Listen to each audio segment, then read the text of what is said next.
A very fed up Bill Maher torched former Republican Speaker of the House, Kevin McCarthy, to his face for his lies and his cowardice, and it was glorious.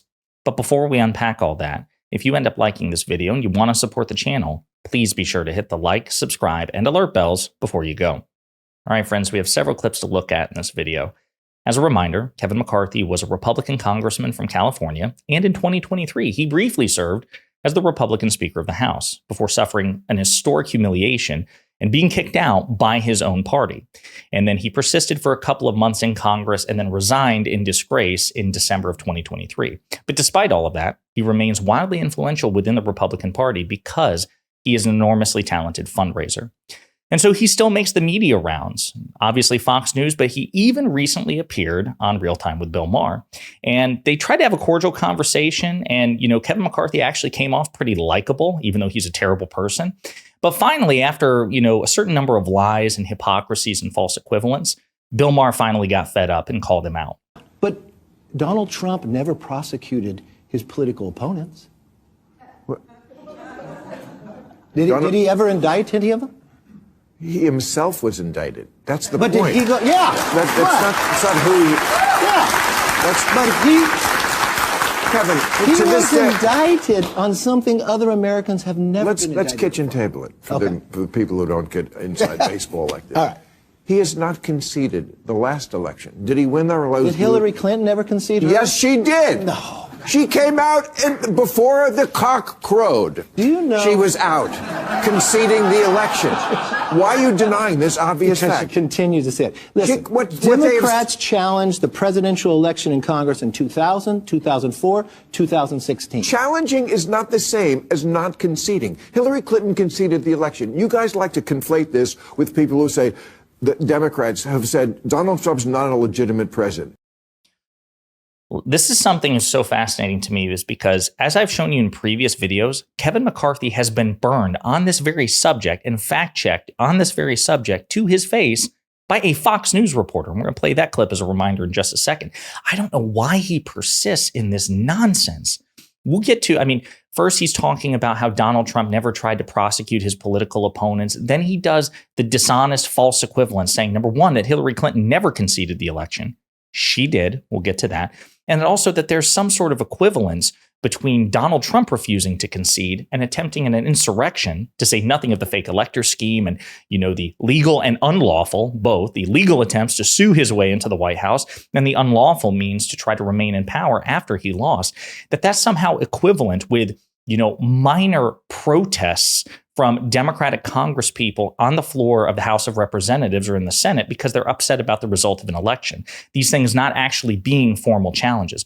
We'll get to all of that, but I want to remind you, this is from a few months ago. Kevin McCarthy appeared on Fox News in front of Howard Kurtz and tried this same nonsense, and Kurtz also called him out to his face. These people talk about a democracy. Danger to democracy. They are the dangers to try to deny democracy to this country. This is really concerning to me, what the Biden and the Democrats have done. I want to get into the trial more in the next segment. But has Hillary ever said she lost the 2016 election? Yeah, she called Donald Trump and conceded. But she never in press ever says that. Says it. So again, in real time, you see him visibly crumble. Oh my God, I forgot about that. Well, she also she didn't repeat it 50 million times to the press as if that's the new standard. But I want to remind everybody, because this is important. This is something that we hear quite a bit from Republican politicians, right-wing influencers, and MAGA morons.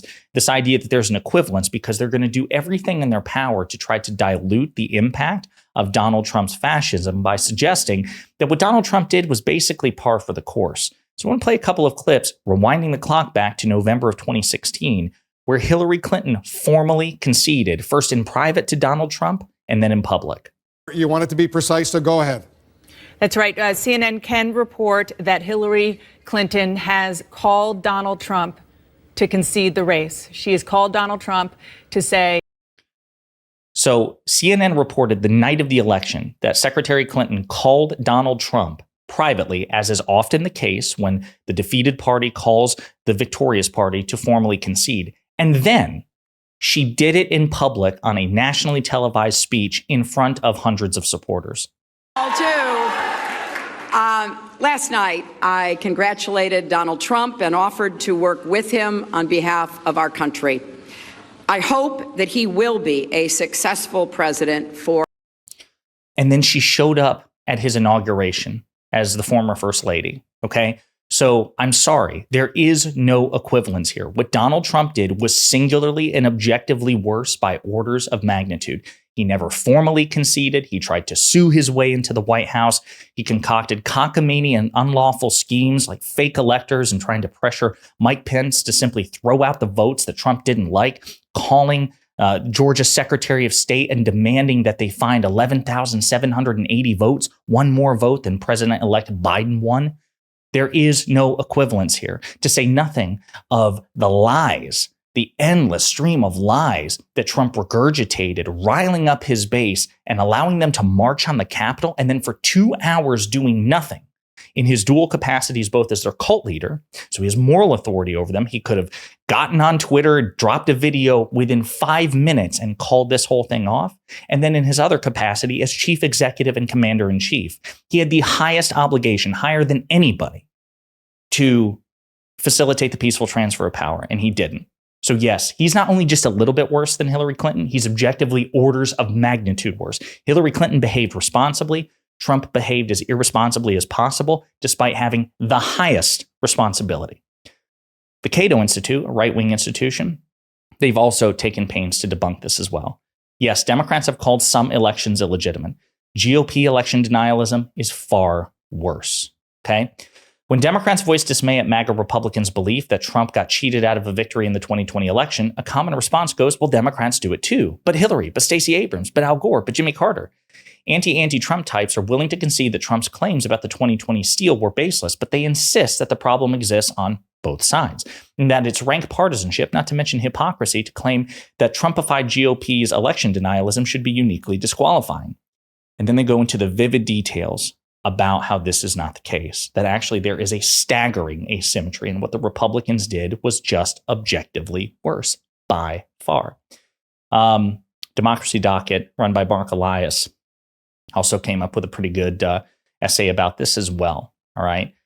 There is a staggering asymmetry. Yes, after the 2000 election, in which the Supreme Court intervened and effectively granted George W. Bush the presidency, yes, there were protests, but that was also by a margin of 500 votes.